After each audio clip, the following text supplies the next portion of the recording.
नमस्कार दोस्तों, मैं हूं रोशन और आप देख रहे हैं प्रिपेयर फॉर नौकरी ऑफिशियल यूट्यूब चैनल।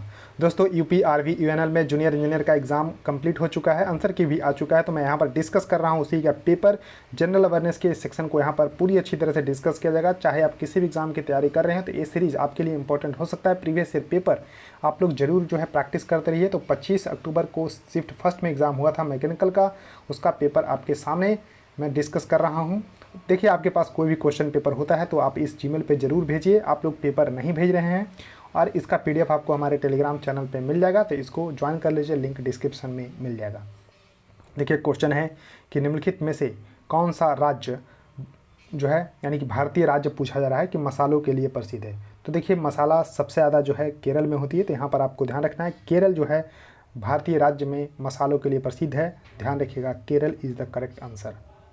क्वेश्चन है कि असहयोग आंदोलन की निम्नलिखित में से कौन सी विशेषता नहीं है। तो सबसे पहले आपको जानना होगा कि असहयोग आंदोलन 1 अगस्त 1920 को महात्मा गांधी के द्वारा जो है शुरू किया गया था।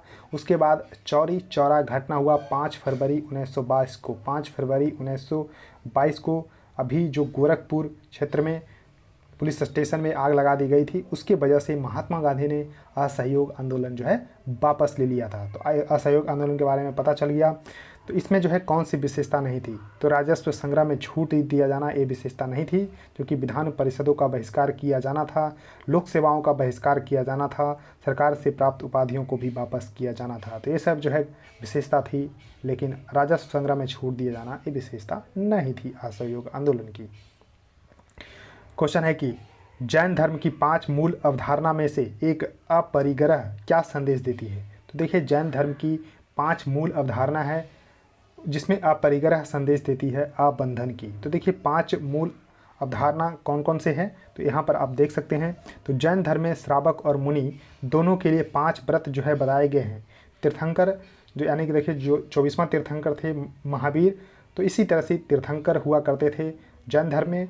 तो तीर्थंकर आदि महापुरुष जिनका पालन करते हैं वह महाव्रत कहलाता है। तो 5 है, जैसे अहिंसा। अहिंसा में क्या है कि किसी भी जीव को मन वचन काय से पीड़ा नहीं पहुंचाना है, किसी जीव के प्राणों का भी घात नहीं करना, तो अहिंसा यही कहलाता है। सत्य क्या है कि आपको सच बोलना है, हित मित प्रिय वचन बोलना। अस्तेय क्या है, बिना दी हुई वस्तु को ग्रहण नहीं करना है, यानी कि जब तक कोई नहीं दिया गया उसको ग्रहण नहीं करना है।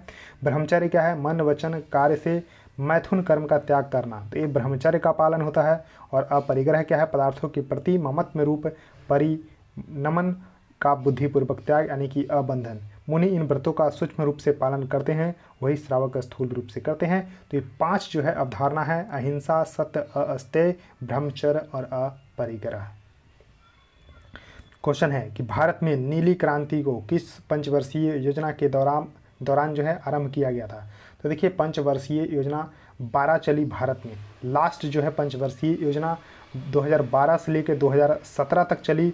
उसके बाद देखिए, अब नीति आयोग आ चुका है, तो उसके बाद जो है प्लानिंग कमीशन जो है योजना बनाती थी। तो इस तरह से आपको ध्यान रखना है। तो 7वीं पंचवर्षीय योजना में नीली क्रांति आरंभ किया गया था। अब देखिए, जो पंचवर्षीय योजना है, तो यहाँ पर आप देख सकते हैं, जिसको 5 ईयर प्लान्स बोलते हैं। भारत में सबसे पहला 5 ईयर प्लान 1951 से लेकर 56 तक चला। इसी तरह से देखिए, सेकंड 56 से 61 तक, थर्ड जो है 61 से 66 तक। उसका देखिए यहाँ पर फिर ब्रेक लिया गया, 3 एनुअल प्लान लाया गया 66 से 69 के बीच में। फोर्थ लाया 69 से 74, फिफ्थ 74 से 79, एक साल पहले इसको ख़त्म कर दिया गया। फिर देखिए 6 जो है 80 से 85, 7 जो है 85 से 90 के बीच में। और 7th 5 ईयर प्लान में देखिए 85 से 90 से के बीच में क्या आया, तो रैपिड इंक्रीज करने के लिए किसके, तो production of the fish and the marine product through package programme is called the blue revolution. यानी कि नीली क्रांति में क्या होता है, तो फिश प्रोडक्शन को बढ़ावा दिया जाना। और when the central government sponsor fish farmer development agency को फॉर्म किया गया, इसको आप लोगों को ध्यान रखना है। और देखिए, जो 12th 5 ईयर प्लान था 2012 से लेकर 2017 तक। क्वेश्चन है कि मई 2020 में निम्नलिखित में से किस कंपनी ने बैंकों और वित्तीय संस्थानों को क्लाउड सेवाएं प्रदान करने के लिए इंटेलेक्ट डिज़ाइन एरिना के साथ समझौता किया है। यानी कि मई 2020 में इंटेलेक्ट डिज़ाइन एरिना के साथ समझौता किसने किया है, किस लिए, तो क्लाउड सेवाएं प्रदान करने के लिए। तो क्लाउड सेवाएं प्रदान करने के लिए IBM ने एरिना के साथ जो है समझौता किया मई 2020 में। क्वेश्चन है कि भारतीय पुरातत्व सर्वेक्षण के पहले निदेशक जो महानिदेशक जो है कौन थे? तो देखिए जो आर्कियोलॉजिकल सर्वे ऑफ इंडिया के पहले डायरेक्टर जनरल थे अलेक्जेंडर कनिंघम, और इन्होंने ही इसको जो है इस्टेब्लिश किया था, तो ध्यान रखिएगा। तो देखिए आर्कियोलॉजिकल सर्वे ऑफ इंडिया, भारतीय पुरातात्विक संस्थान इसको बोलते हैं। तो देखिए इसको 1861 में ही बनाया गया था अलेक्जेंडर कनिंघम के द्वारा, और ये पहले डायरेक्टर जनरल बने थे, इसको ध्यान रखिएगा। और हेड क्वार्टर है न्यू दिल्ली में आर्कियोलॉजिकल सर्वे ऑफ इंडिया का। और देखिए अभी डायरेक्टर जनरल हैं वी विद्यावती, और ये आर्कियोलॉजिकल सर्वे ऑफ इंडिया आता है मिनिस्ट्री ऑफ कल्चर के अंतर्गत आता है, ये भी आपको पता होना चाहिए। क्वेश्चन है कि पंचशील समझौता प्रधानमंत्री जो पंडित जवाहरलाल नेहरू और चाइना के लीडर थे प्रीमियर झोउ एनलाई, उनके बीच में हुआ था। तो प्रीमियर थे झोउ एनलाई, इनके बीच में हुआ था पंचशील समझौता। पंचशील क्या है? तो 5 सिद्धांत, जैसा कि आप देख सकते हैं। तो देखिए पंचशील और the 5 principle of the peaceful coexistence, इसको बोलते हैं। कहीं कहीं लिखा होता है 5 principle of the peaceful coexistence, उसको पंचशील भी बोलते हैं। तो ये फॉर्म किया गया था 29 अप्रैल 1954 को इसको फॉर्म किया गया था इंडिया और चाइना के बीच में। जो 5 प्रिंसिपल है क्या है? तो mutual respect for the each others territorial integrity and the sovereignty, यानी कि एक दूसरे की प्रादेशिक अखंडता और प्रभुसत्ता का सम्मान करना, जो कि चाइना इसका लगातार वायलेशन करते आ रहा है। उसका देखिए म्यूचुअल नॉन एग्रेशंस, यानी कि एक दूसरे के विरुद्ध आक्रामक कार्रवाई नहीं करना, जो कि चाइना करते ही आ रहा है। Mutual non interference, equality and the mutual benefit and the peaceful को एग्जिस्टेंस, ये 5 प्रिंसिपल है, पंचशील के नाम से जानते हैं। 1954 में साइन किया गया था झाओ एनलाई और पंडित जवाहरलाल नेहरू के बीच में। क्वेश्चन है कि दिल्ली के एक सुल्तान ने कृषि विभाग बनाया, तो उसके किस रूप में जाना जाता है? तो दीवान एक कोही के रूप में जाना जाता है, दीवान एक कोही। तो देखिए दीवान ए अमीर कोही भारत के इतिहास में सल्तनत काल में यह एक महत्वपूर्ण विभाग हुआ करता था। तो किसके द्वारा बनाया गया था? तो मोहम्मद बिन तुगलक द्वारा स्थापित किया गया था, और इसका मुख्य कार्य था मालगुजारी व्यवस्था की देखभाल करना एवं भूमि को खेती योग्य जो है बनाना होता था। तो दीवान एक कोही था जिसको मोहम्मद बिन तुगलक ने बनाया था। क्वेश्चन है कि जय जवान जय किसान का नारा किनके द्वारा दिया गया था? तो लाल बहादुर शास्त्री के द्वारा जो है दिया गया था, और इसमें जय विज्ञान अगर जोड़ दिया जाए तो अटल बिहारी वाजपेयी के द्वारा। क्वेश्चन है कि निम्नलिखित में से कौन हिंदुस्तान सोशलिस्ट रिपब्लिकन एसोसिएशन के संस्थापक थे? तो देखिए हिंदुस्तान सोशलिस्ट रिपब्लिकन एसोसिएशन बनाया गया था 1900। यहाँ पर देखिए हिंदुस्तान सोशलिस्ट रिपब्लिकन एसोसिएशन एक रिवॉल्यूशनरी ऑर्गेनाइजेशन था एडरिंग मार्क्सिज्म एंड द सोशलिज्म, और इसको पहले बुलाया जाता था हिंदुस्तान रिपब्लिकन आर्मी। तो किसके द्वारा फाउंड किया गया था? तो राम प्रसाद बिस्मिल, अशफाकुल्ला खान, सचिंद्र नाथ बख्शी, सचिंद्र नाथ सन्याल, जोगेश Chandra Chatterjee. The Hindustan Republican Association की जो आर्मी थे, इन्होंने ही जो यहाँ पर काकोरी कॉन्स्पिरेसी को अंजाम दिए थे 1925 में। तो काकोरी कॉन्स्पिरेसी हुआ था 1925 में। तो देखिए यहाँ पर भगत सिंह का नाम जो है नहीं था, लेकिन भगत सिंह के बारे में पढ़िएगा तो Singh was a prominent member थे हिंदुस्तान रिपब्लिकन एसोसिएशन के, and probably responsible in the large part for its जो चेंज नाम हुआ था हिंदुस्तान सोशलिस्ट रिपब्लिकन एसोसिएशन। देखिए शुरू में था हिंदुस्तान रिपब्लिकन आर्मी, लेकिन फिर 1928 में इसको कर दिया गया था हिंदुस्तान सोशलिस्ट रिपब्लिकन एसोसिएशन, तब जो है भगत सिंह थे। तो देखिए यहाँ पर सचिंद्र नाथ सन्याल अगर ऑप्शन में रहता तो ये होता, सचिन सन्याल लिखा हुआ है, यहाँ पर देखिए भगत सिंह सही लग रहा है। क्वेश्चन है कि निम्नलिखित में से किसे भारतीय संविधान की आत्मा के रूप में संदर्भित किया गया है?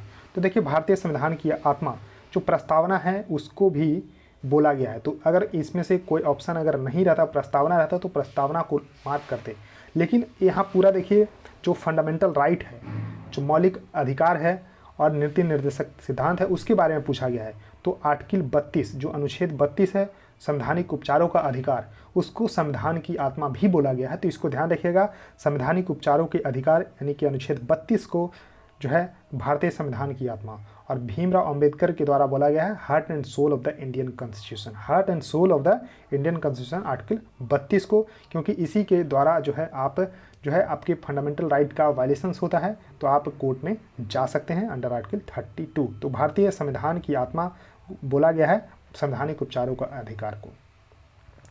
क्वेश्चन है कि भारतीय रिजर्व बैंक तरलता के लिए प्रबंधन के लिए किस मौद्रिक उपकरण का उपयोग नहीं करता है? यानी कि देखिए आरक्षित नकदी निधि अनुपात को करता है, पुनः क्रय दायित्व को उपयोग में लाता है खुला बाजार, लेकिन कैश रिजर्व रेशियो को उपयोग में नहीं लाता है तरलता के प्रबंधन के लिए भारतीय रिजर्व बैंक।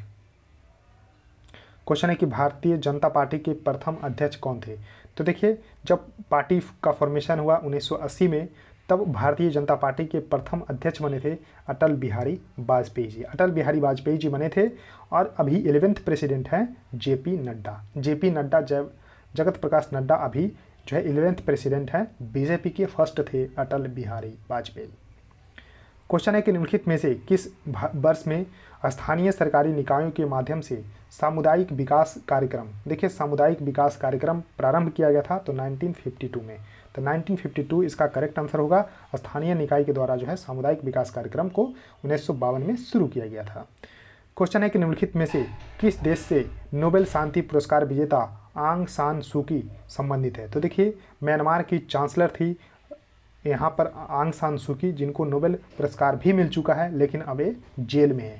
तो जेल में क्यों है, तो यहाँ पर देख सकते हैं 2021 में कू हुआ था 1 फरवरी को 2021 में, और 8 महीनों से ये जेल में है क्योंकि मियान अंग हेलियांग, तो देखिए मिन आंग हेलियांग ने जो है तख्ता पलट कर दिया म्यांमार में, यानी कि कू कर दिया, और उसके बाद जो लीडर थे उनको जेल में बंद कर दिया और अपने खुद जो है सत्ता पे आ गए हैं। तो देखिए स्टेट काउंसलर म्यांमार की थी आंग सान सू की, जो डिफेक्टो हेड होती है गवर्नमेंट के, जो कि प्राइम मिनिस्टर के इक्विवेलेंट होती है।